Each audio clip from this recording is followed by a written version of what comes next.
नमस्कार दोस्तों हमारे YouTube चैनल में आप सबका एक बार फिर से स्वागत है। दोस्तों पिछला वीडियो में आपने जो है मंत्रिपरिषद, मंत्रिमंडल, प्रधानमंत्री और भारत के जो महान्यायवादी हैं उनसे रिलेटेड जो आर्टिकल्स थे, जो इंपॉर्टेंट पॉइंट्स थे आपकी एग्जाम की दृष्टि से, उसे देखा। आज का हमारा वीडियो जो है वो संसद पर आधारित है। दोस्तों जैसा कि आप सभी जानते हैं कि संसद जो है, हमारा जो संसद है वह लोकसभा, राज्यसभा और राष्ट्रपति, इन तीनों से मिलकर जो है हमारी संसद का निर्माण होता है। बात करें अगर संसद के डिजाइन की, संसद के डिजाइन की, तो संसद के डिजाइन को तैयार किया था एडविन लुटियंस ने। किसने? एडविन लुटियंस और हर्बर्ट बेकर ने। कौन कौन? एडविन लुटियंस और हर्बर्ट बेकर ने। पार्लियामेंट जो वर्ड है, जो एक शब्द आप सुनते होंगे कि पार्लियामेंट का ये जो वर्ड है पार्लियामेंट, ये फ्रांस से लिया गया है। अगर बात करें संसद की जननी को बात करें तो यूके जो है संसद की जननी माना जाता है, यूनाइटेड ऑफ किंगडम। दोस्तों संसद का निर्माण जो है वह 1921 से लेकर 1927 तक हुआ था। ठीक है दोस्तों, संसद जो है अनुच्छेद 79 में संसद का जो है कि वर्णन किया गया है। अब देखिए ये मैंने फिगर बनाया हुआ है, एक साइड है लोकसभा, एक साइड है राज्यसभा। ये दोनों जो है, ये लोकसभा हो गया, ये राज्यसभा हो गया, और जो बीच का एरिया है, इसे कहते हैं सेंट्रल हॉल। क्या कहते हैं? इसे सेंट्रल हॉल कहते हैं, जिसमें कि यह जो है दोनों संसद के बीच का जो है भाग है। और जब कोई विदेशी अतिथि आता है तो इसी सेंट्रल हॉल में जो है भाषण देता है, स्पीच देता है। बात करें अगर इसके जो है कि मेन पावर की, तो इसकी जो क्षमता है, इसमें जो सेंट्रल हॉल में कुल 1000 आदमियों के बैठने की जो है जगह है। लोकसभा में 545 सीटें हैं और राज्यसभा में 245 सीटें हैं। दोस्तों अगला है हमारा अनुच्छेद 80। अनुच्छेद 80 में क्या है? राज्यसभा। क्या है अनुच्छेद 80 में? राज्यसभा है। राज्यसभा को स्थायी सदन, उच्च सदन भी कहा जाता है। क्या क्या कहते हैं इसको? स्थायी सदन, उच्च सदन भी कहा जाता है। और इसके अलावा इसे हम वृद्धों का सदन भी कहते हैं। क्या कहते हैं? वृद्धों का सदन भी कहा जाता है। इसे स्थायी सदन इसलिए कहा जाता है क्योंकि यह कभी भी विघटित नहीं हो सकता है, इसका विघटन कभी नहीं हो सकता है। और इनके सदस्यों का जो निर्वाचन होता है वह अप्रत्यक्ष रूप से होता है। इनके जो सदस्य होते हैं राज्यसभा में, उनका निर्वाचन अप्रत्यक्ष रूप से होता है, यानी कि उसमें जनता जो है सीधे तौर पर भाग नहीं लेती है। कार्यकाल की बात करें तो 6 वर्ष इनका कार्यकाल होता है। सदस्यों का निर्वाचन जो है 1/3 सदस्यों का जो निर्वाचन होता है वो हर 2 साल पे होता है, यानी कि 1/3 सदस्यों का जो है हर 2 साल पे जो है उनका जो है कि कार्यकाल समाप्त होता है। अधिकतम सदस्यों की संख्या की बात करें तो 250। कितना है? 250 है, लेकिन वर्तमान में 245 ही है। क्यों? क्योंकि 233 तो आपके 245 इसलिए है क्योंकि जो है कि पीओके है, पाक ऑक्यूपाइड कश्मीर, 5 सीटें जो है, जो राज्यसभा की जो 5 सीटें हैं, है ना, वो पीओके में स्थित है। तो चूंकि उस पर अभी पाकिस्तान का जो है कि कब्जा है, तो इसलिए जो है भारत के राज्यसभा में फिलहाल 245 सदस्य ही जो है उपस्थित रहते हैं। राज्यों से 233 होते हैं, और जो राष्ट्रपति द्वारा जो मनोनीत होते हैं वो कितने होते हैं? 12 सदस्य। ठीक है दोस्तों, योग्यता की बात करें तो 30 वर्ष आपकी उम्र होनी चाहिए। इसके अलावा जो है कि कुछ बेसिक चीजें कि पागल व दिवालिया ना हो, या किसी लाभ के पद पर ना हो, भारत का नागरिक हो, वगैरह वगैरह, वो सब तो आप सभी जानते हैं, वो तो कॉमन चीजें हैं। लेकिन 30 वर्ष की आयु जो है पूर्ण कर चुका हो। और पहली बैठक की बात करें, राज्यसभा की पहली बैठक हुई थी आपकी 3 अप्रैल 1952। कब हुई थी? 3 अप्रैल 1952। उस समय राज्यसभा को कहा जाता था काउंसिल ऑफ स्टेट। क्या कहा जाता था? Council of state. और 3 अगस्त 1954 को, ठीक है, अप्रैल में इसकी पहली बैठक होती है, और उसके बाद जो है कि अगस्त में जो है इसका नाम बदलकर राज्यसभा कर दिया जाता है। शक्तियों की बात करें अगर, तो उपराष्ट्रपति पर महाभियोग राज्यसभा से ही प्रारंभ होती है। ये मैंने पहले ही बता दिया है। क्यों राज्यसभा से प्रारंभ होती है? क्योंकि जो उपराष्ट्रपति होता है वो राज्यसभा का सभापति होता है। आर्टिकल 249 के तहत जो है राज्य सूची के विषय में कानून बनाने का अधिकार राज्यसभा ही लोकसभा को देती है। राज्य 249 के तहत क्या है, आर्टिकल 249 के तहत यह प्रावधान है कि लोकसभा को राज्य सूची के तहत जो है वो राज्य सूची के अंतर्गत जो है कि वो कानून बना सकती है लोकसभा, लेकिन लोकसभा को यह शक्ति राज्यसभा ही प्रदान करती है, लेकिन वह जो कानून बनेगा वह केवल 1 वर्ष के लिए ही बना सकता है। आर्टिकल 312 में क्या है, अखिल भारतीय सेवा के सृजन का अधिकार। ये बहुत दोनों इंपॉर्टेंट है दोस्तों, इन दोनों को आप बिल्कुल देख लेना। आर्टिकल 249 और 312 ये हम आगे भी देखेंगे, फिलहाल अभी आ गया है तो इसको आप याद कर ले। अखिल भारतीय सेवा के सृजन का जो अधिकार है राज्यसभा लोकसभा को ही देती है। बात करें अगर जो है राज्यसभा की कमजोरी की, तो बजट की जो प्रस्तुति होती है ना, बजट की जो प्रस्तुति होती है वह लोकसभा में होती है, ना कि राज्यसभा में होती है। ठीक है, राज्यसभा जो है केवल 14 दिन तक अपने पास रख सकता है। ठीक है, राज्यसभा जो है 14 दिन तक अपने पास रख सकता है। मंत्री परिषद की बात करें, मंत्री परिषद भी जो है लोकसभा के प्रति जो है उत्तरदायी होते हैं। ठीक है, और सामूहिक रूप से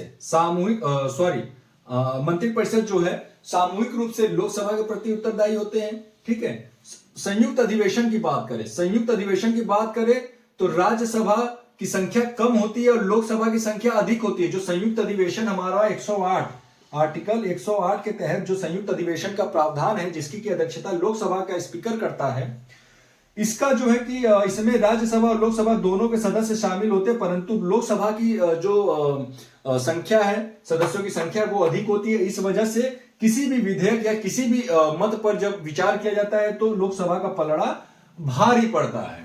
दोस्तों, अनुच्छेद 80 क में क्या है कि राष्ट्रपति द्वारा जो 12 सदस्य मनोनीत किए जाते हैं, अनुच्छेद 80 क में उसी का प्रावधान है, वो सदस्य विज्ञान कला साहित्य से होते हैं। ठीक है, अनुच्छेद 81 में क्या है, लोकसभा। 79 को देख लिया आपने संसद, 80 में देख लिया आपने राज्यसभा को, और 80 क में आपने देख लिया कि जो मनोनीत सदस्य होते हैं राष्ट्रपति द्वारा।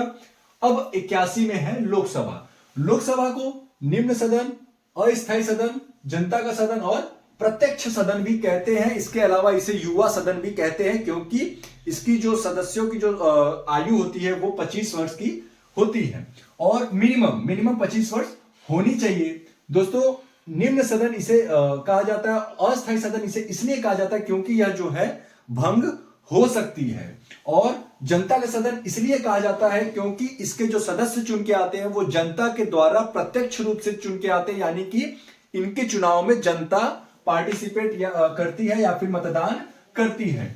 मंत्री परिषद के सदस्य जो है लोकसभा में ही बैठते हैं। ठीक है, ये तो आप सभी जानते हैं। भारत के किसी भी राज्य में लोकसभा, देखिए भारत के किसी भी राज्य से लोकसभा का चुनाव लड़ा जा सकता है। ठीक है, ये कोई जरूरी नहीं है। जैसे कि आपने देखा है कि जो प्रधानमंत्री हमारे मोदी हैं, वो जो है बनारस से उन्होंने लोकसभा का चुनाव लड़ा था। एक ही व्यक्ति दो जगहों से जो है चुनाव लड़ सकता है, लेकिन अगर वो दोनों जगह जीत जाता है, दोनों जगह की सीटें अगर उसके पक्ष में जाती हैं, तो उसको किसी एक सीट से जो है त्याग पत्र देना पड़ता है, और किसी एक ही सीट पर जो है वो वहां का सांसद नियुक्त हो सकता है। जैसा कि आपने देखा था कि नरेंद्र मोदी जो थे वो बड़ौदा से भी लड़े थे और बनारस से भी लड़े थे, तो जब वो जीते, दोनों जगह से जीत गए, तो बड़ौदा वाला जो था उन्होंने जो है त्याग दिया, और बनारस के सांसद जो है अभी भी वो वर्तमान में है।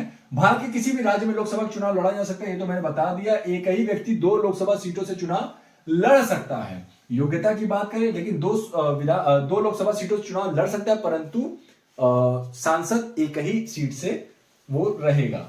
25 वर्ष की आयु जो है पूर्ण कर चुका हो। योग्यता की बात करें तो वही है कि पागल व दिवालिया ना हो, भारत का नागरिक हो, किसी लाभ के पद पर ना हो, और 25 वर्ष की आयु जो है पूर्ण कर चुका हो। इसे युवाओं का सदन भी कहा जाता है इसी वजह से, क्योंकि जो है उम्र इसकी कम है। उपचुनाव किसे कहते हैं? आपने अक्सर सुना होगा कि जो है उपचुनाव। तो भाई उपचुनाव, जैसे मान लीजिए कि लोकसभा की कोई सीटें हैं और यदि बाई चांस अगर वो किसी वजह से भी अगर वो खाली हो जाता है, या तो फिर जो सांसद है अगर उनकी मृत्यु हो जाती है, या फिर किसी भी अन्य कारण से अगर वो सीट खाली होता है, तो उस पर जो है चुनाव जो कराया जाता है, उसी चुनाव को उपचुनाव कहते हैं। यह जो है सीट खाली होने के पश्चात कम से कम 6 माह के भीतर उसका जो है चुनाव हो जाना चाहिए। पहली बैठक की बात करें, लोकसभा की पहली बैठक 1952 में हुई थी, जिसे कि उस समय हाउस ऑफ पीपल कहा जाता था,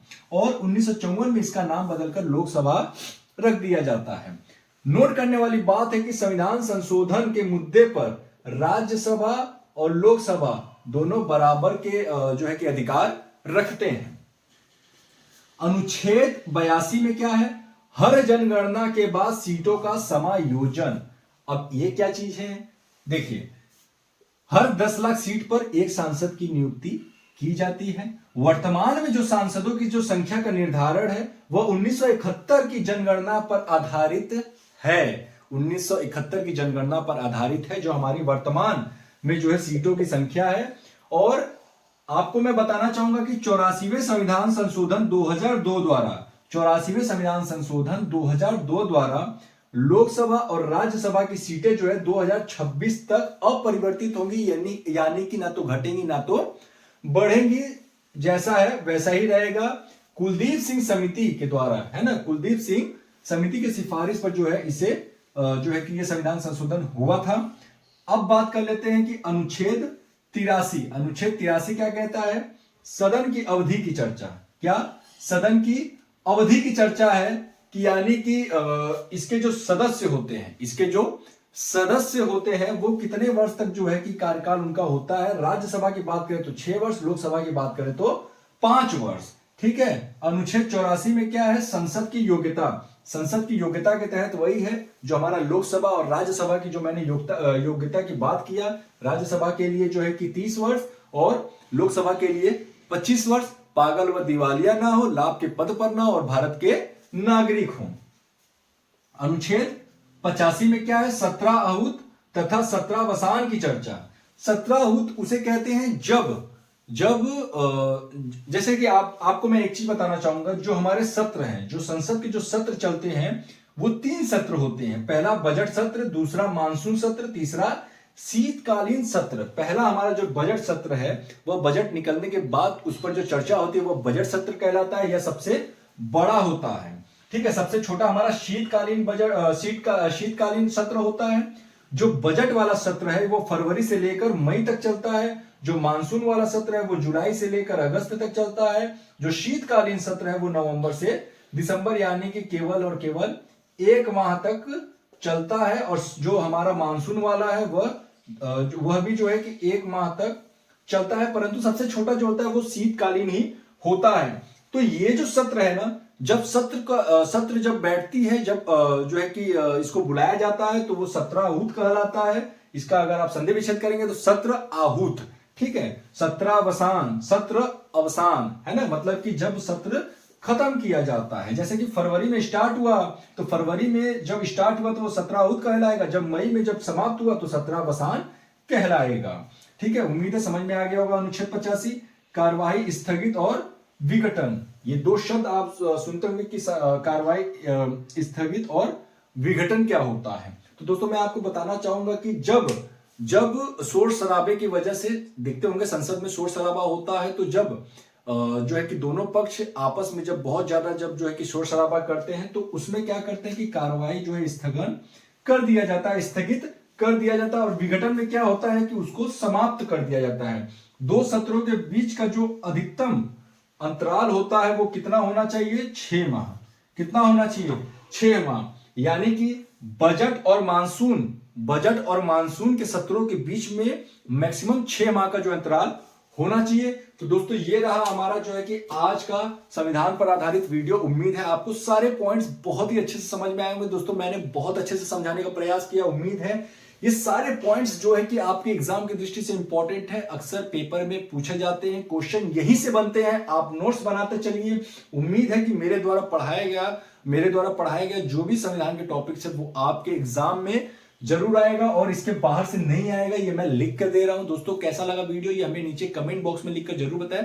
दोस्तों अगर वीडियो अच्छा लगा तो प्लीज वीडियो को लाइक करें, चैनल को सब्सक्राइब करें, वीडियो को भी शेयर करें दोस्तों अपने ग्रुप्स में, अपने व्हाट्सएप ग्रुप में जहां भी आप ऐड है एजुकेशनल ग्रुप में। दोस्तों वीडियो अगर अच्छा लगा हो तो प्लीज वीडियो को लाइक करें, चैनल को शेयर करें। दोस्तों फिर मिलेंगे किसी अन्य वीडियो के साथ, तब तक के लिए जय हिंद जय भारत।